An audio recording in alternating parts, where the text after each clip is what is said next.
Hi everyone, welcome to digital GK classes. तो देखिए बहुत सारे मैसेज आ रहे हैं सीटेट जो नेक्स्ट सीटेट आपका होना है कि सिलेबस चेंज हो जाएगा। इसके लिए तो डेली ही मैसेज आते हैं क्योंकि यूट्यूब पे हर दिन कोई ना कोई वीडियो बनाता ही है कि सीटेट का सिलेबस चेंज हो जाएगा, नया टॉपिक ऐड होगा। दूसरा कि सीटेट के एक और पैटर्न हो जाएंगे, जैसे कि आपका पेपर 3 है, क्वेश्चंस के पैटर्न चेंज हो जाएंगे। और दूसरा जो अभी जो सीटेट का एग्जाम हुआ है, इससे रिलेटेड मेरे पास अभी बहुत सारे मैसेज आ रहे थे यूट्यूब की जो वीडियोस हैं उसके नीचे कि जो रिजल्ट है उसमें कोर्ट केस होना चाहिए। और कुछ लोग कर भी रहे हैं, इसका क्या फ़ायदा होगा, क्या रिजल्ट सच में चेंज हो जाएगा, क्या रिजल्ट दोबारा आएगा। इस तरीके की चीज़ें उनके मन में ज़्यादा आती हैं जिनका नंबर या तो 81 है या फिर जिनका नंबर 89 है। क्योंकि 81 का अगर एक बढ़ेगा तो वो पास हो जाएंगे और 89 का अगर एक बढ़ेगा तो उनका 90 आ जाएगा। दूसरा कि अगर मान लीजिए आपका इतना कम है तो आगे क्या हो सकता है, इन सभी चीज़ों पे बात करेंगे। पहली बार आए हैं तो चैनल को सब्सक्राइब करके प्लीज़ वीडियो को लाइक कर दीजिएगा। देखिए सबसे पहले तो अगर मैं सिलेबस की बात करूं, सीटेट दिसंबर जितने लोग भी तैयारी करने जा रहे हैं वो सिलेबस में कोई चेंजेस नहीं होना है अभी, क्योंकि अभी इनके जो पहले के मैंने बहुत पहले ही बताया था कि इनका पेपर 3 एक नया पैटर्न जो है लाने की मीटिंग हुई थी, बट ये भी अभी तक कोई ऑफिशियली नहीं आया है। जैसे कि मान लीजिए आप पेपर 1 देते हैं तो आप 1 to 5 के टीचर बनते हैं, पेपर 2 देते हैं तो आप 6 to 8 के टीचर बनते हो।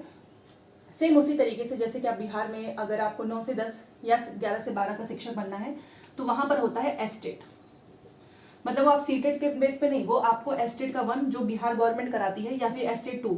उसी तरीके से ये लोग भी कंडक्ट करना चाहते हैं कि अगर हायर एजुकेशन में कोई टीचर बनना चाहता है तो उसकी एलिजिबिलिटी ये होनी चाहिए। और यही एक था जो कि एक नया चेंज था, बट अभी तक कुछ हुआ नहीं है। इसी को लोग सिलेबस के साथ जोड़ रहे हैं क्योंकि अगर ये चीज़ें होंगी तब तो सिलेबस बदलेगा ना। अभी तक ये सारी चीज़ें नहीं हुई हैं। तो अगर आप अपनी किसी भी कोई भी आपने किताब खरीद रखी है या फिर आपके पास कोई एनसीईआरटी की ही बुक है, 1 to 5 की हो चाहे 6 to 8, आप वही सिलेबस है, वही जो पिछला इनका जो बुलेटिन आया था जिसपे सारा सिलेबस दिया हुआ है, आपको उसी के अकॉर्डिंग तैयारी करनी है। कोई चेंजेस नहीं होना है, और होगा भी तो बहुत सारी चीज़ें होंगी बट वो अभी नहीं होगा। तो अब ये आपके पास जो है अच्छी खासी अपॉर्चुनिटी है। अगर आपके नंबर कम है तो इस बार का पास कर लो, फिर आपके मन में ये भी टेंशन नहीं होगा कि सिलेबस चेंज होगा। क्योंकि देखो जब सिलेबस चेंज होता है तो उस समय पहली बार में तो दिक्कत होती है, क्योंकि पहली बार एग्जाम होता है।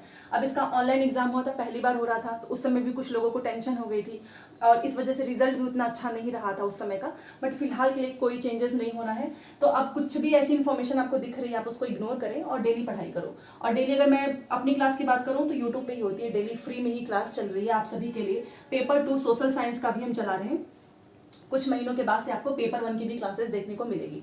ठीक है, तो ये आप सभी के लिए है क्योंकि आप में से बहुत सारे ऐसे लोग हैं जिनको पूरा थ्योरी डिटेल में पढ़ना है, थ्योरी एंड प्रीवियस क्वेश्चन सब कुछ हम करा रहे हैं। और मान लीजिए आपके पास समय नहीं है और आपको ऐसा लगता है कि आपको बस वीडियो से ही देखना है, आप नोट्स नहीं बना सकते हो, तो आप मेरे खुद के नोट्स भी ले सकते हो, नंबर वहाँ पर मिल जाएगा। इसमें आपकी पूरी ऐसे सोशल साइंस तैयार हो जाएगा, हिंदी इंग्लिश दोनों मीडियम में है। और ये मैं इसलिए बताती हूँ क्योंकि बहुत सारी ऐसे जो हैं, चाहे वो फीमेल हो चाहे जो वर्किंग है, उनके मैसेज आते हैं कि उनके पास समय नहीं है, 2 से 3 घंटे ही बचता है, जो लोग बाहर काम भी करते हैं। तो कोई टेंशन की बात नहीं है, आप नोट से ही पढ़ते रहेंगे तो भी आपका कवर हो जाएगा। दूसरी चीज़ की नए टॉपिक ऐड होंगे, तो नया टॉपिक भी अभी कुछ ऐड नहीं होना है, बस क्वेश्चंस का पैटर्न तो हर बार थोड़ा बहुत डिफरेंट होता ही है। तो इस बार भी ये हो सकता है कि थोड़े ट्रिकी क्वेश्चंस आएंगे और एनसीईआरटी से ही आएगा, बस ये है। तो जितने लोग एनसीईआरटी पढ़ते हैं, चाहे वो ईवीएस का हो, मैथ्स का हो या फिर मैथ साइंस का हो या फिर सोशल साइंस का, आपको वही किताबों को फॉलो करनी है क्योंकि पेपर आपका सीबीएसई ही लेगा, तो वो एनसीईआरटी से ही आएगा। दूसरी चीज़ की अब बात कर लेते हैं कि जो रिजल्ट का है। देखिए जैसे कि जो क्वेश्चंस के आंसर इन्होंने बदला, मेरे पास ऐसे भी बहुत से मैसेज आए कि कुछ आंसर की में बदला नहीं है, ये पुराना वाला है। पुराना वाला नहीं है, इन्होंने इसको अपडेट किया है क्योंकि ऐसे कई स्टूडेंट्स हैं जिनके 1 नंबर बढ़े हैं या 2 नंबर, और कुछ कुछ ऐसे सब्जेक्ट हैं जिसमें नंबर के जो आंसर हैं वो भी बदले गए हैं। तो ये कुछ आपका पुराना वाला नहीं है कि जो पहली बार आई थी, ये आपकी जो रिवाइज आंसर की है वही है।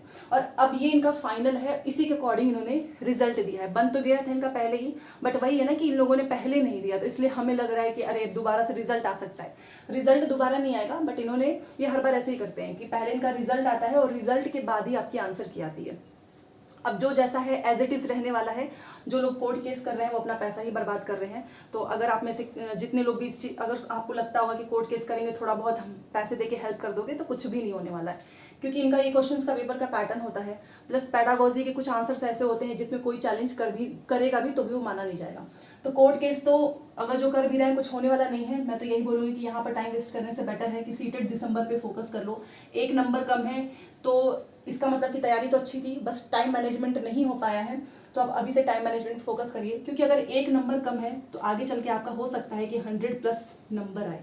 ठीक है, तो अपने जो टारगेट हैं वो हमेशा ज़्यादा रखो, 100+, क्योंकि अगर आपका टारगेट कम है तो फिर वही है ना, बाउंड्री पे आएंगे फिर टेंशन होगी कि पता नहीं क्या होगा, क्या पता नंबर बढ़ जाए। एक उम्मीद सी लगी रहती है जिसके नंबर कम होते हैं कि कुछ हो जाए, बस नंबर बढ़ जाए। बट ये रियलिटी मैं आपको बता रही हूँ, अब कुछ भी नहीं होने वाला है। इससे अच्छा यही होगा कि आप नेक्स्ट सीटेट की तैयारी करें, कोर्ट केस रिजल्ट दोबारा आएगा ऐसा, इन सब चक्कर से दूर रहें। आगे आपको क्या करना है, तो आप अपना हर दिन का टाइम टेबल बनाओ, हर दिन 2 से 3 घंटा निकालिए। मैं तो आपको आधा घंटा ही बोलती हूँ सोशल साइंस को देने के लिए। 2 बजे डेली होती है पूरी एनसीईआरटी, अभी हिस्ट्री चल रहा है, तो आप आधा घंटा 1 घंटा इस तरीके से धीरे धीरे टाइम दीजिए। और जैसे जैसे एग्जाम का समय पास में आएगा फिर आप अपना जो है टाइम टेबल भी उस तरीके से चेंज करते रहें। और अगर अभी से आप तैयारी करते हो तो आपका पेपर 1 भी तैयार हो जाएगा, पेपर 2 भी। और जो 81 89 पे परेशान है उनका नंबर भी अच्छा आएगा। आपके पास ऑलरेडी मटेरियल है, बस उसका रिवीजन करो और प्रैक्टिस। ठीक है, तो अब जिनका पास हो चुका है उन्हें तो ऑब्वियसली पता ही है कि अभी एक हरियाणा में वैकेंसीज आई है, बट वहाँ पे एस्टेट चाहिए, केंद्रीय विद्यालय का आने वाला है और बीपीएससी टीआरई 4, तो आप इन दोनों की जो है तैयारी कर सकते हो। बाकी हमारी क्लासेस हो ही रही हैं, बीपीएससी का भी हम मंडे से स्टार्ट करेंगे। ठीक है, मंडे से थोड़ा सा टाइम की वजह से नहीं हो पा रहा था, बट मंडे से बीपीएससी भी स्टार्ट हो जाएगा। तो चलिए मिलते हैं नेक्स्ट क्लास में। Thanks for watching.